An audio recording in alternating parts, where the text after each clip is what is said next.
at the 4 Points by Sheridan. Downtown Tallahassee, we're talking with head coach Jimbo Fisher. If you'd like to participate on the call-in show, 1-877-99-KNOWLS. We encourage you to, and if you're here locally, we have a huge audience here tonight. If you'd like to ask Jimbo face-to-face, well, don't let the camera scare you. You'll put the camera on. You can ask Jimbo a football question.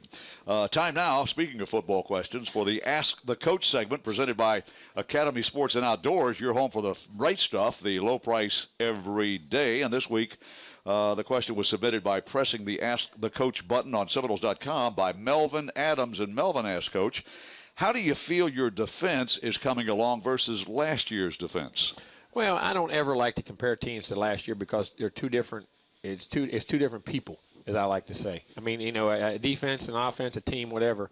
But I'm very pleased with our progress as our young guys are really developing. Our corners are now getting healthy. Yes, so Darby and PJ are really getting healthy, and you see a difference along with Jalen. And that secondary, Tyler Hunter and, you know, Nate Andrews, that whole group is doing a tremendous job. And then our front guys adding the depth at the defensive end positions, allowing us to take Mario, move him inside, move him around at different places, match him up. It allows us to move Eddie Goldman at nose at times. And then, you know, Derek Noddy, some of those line, you know, getting a leg way by all those different guys getting into the mix. And it's really developing, in my opinion. And I think the future looks very bright for that group. Okay, Melvin Adams, thanks for clicking hashtag or the coach ask the coach button on Seminoles.com. And the question was about FSU defense. Submit your questions for the coach on Twitter and use hashtag Jimbo or click on the Ask the Coach button.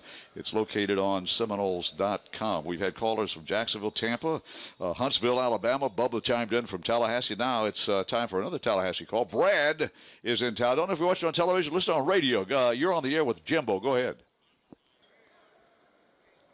All right, Brad. You're on the air. Yes, Coach Fisher, I got two questions for you. Yes, sir. One is, what are quality control coaches? Are they the same as a volunteer coach? Do they get paid? And my second question is, Brian Cruz, a walk-on from Lincoln, does he look like a future good punter for us? Yeah, Brian's got a chance to be a really good punter. I think he has a good future as he gets bigger and stronger and keeps working. I think he will have a shot to compete for that job. Quality control coaches are guys that actually cannot – they have to work behind the scenes. They can do a lot of your film breakdowns, evaluations, recruiting breakdowns, things that are done behind the scenes. You have no idea how many people it takes to run this organization and to do it in the timely manner that we have to have all the information done and the proper information. Yes, they do get paid. But what they cannot do, they cannot go on the field and coach or recruit or go out and recruit players. But they can help you with a lot of other film breakdowns and other issues you have behind the scenes that you can't have enough quality control people. I'll say that all the time. That's why I tell Florida State I only need 25 more. All right. Hey, Brad, thanks for that call. Interesting question. And I've always wondered what this quality control. And then trust me, there's a lot of control that needs to be done in a lot of areas. All right. Next up, Karen from Tallahassee. Go ahead, Karen. You're on the air with Jimbo.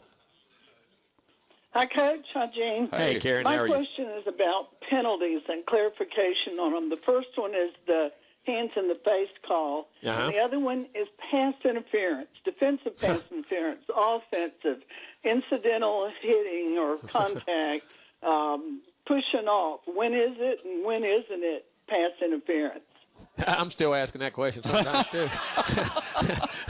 No, it is. But when the ball, a player can't use or grab or pull to give himself an advantage. And when the ball was in the air, I mean, they can bump and ride each other with their body, but there can't be deliberate. When you push off and that arm gets extended on offense or defense, that becomes interference one way or the other. And that is always debatable. I mean, it is. It is a judgment call and a lot of things there. She was saying hands to the face. That's when anytime the hands come up above the shoulder, get into the face mask of a helmet and pop that helmet off or move it in any way, shape, or form because you can't have hands to the face, especially – those usually occur in the offense and defensive lines. Now, you can't grab by a face mask, but now a runner can run the ball and openly have an open hand on a defender's face mask and be able to stiff arm him off. That's the one time that you would be able to do that.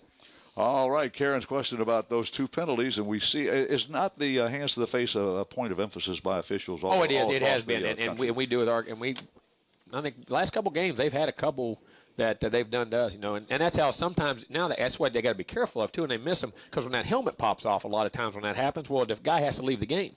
If they don't call it as hands to the face, he has to leave. If they call it hands to the face, he can put his helmet back on and stay in the game because it was caused by the defender in an illegal form. So, but it's hard to see. I mean, in a referee's defense, when you're out all them big linemen up front doing it, it's not always easy to see. I will say that. All right, Karen, thanks for your telephone call. The party's downtown on Friday nights at Clayman Plaza, preceding each FSU home football game. If you haven't tried one out on a Friday night, got to do so soon. FRLA Friday night block parties kick off at 5 p.m. and are presented by the Florida Restaurant and Lodging Association, Tri-Eagle Sales, CenturyLink Prism, State Farm, and Kia Auto Sport. That's the FRLA Friday night block parties. Not one this week because we're on the road, but the following week when Notre Dame comes to town, there will be a Friday night block party. The Jimbo Fisher Call-In Show, presented by Napleton Infinity, live from the 4 Points by Sheraton, will continue after these messages.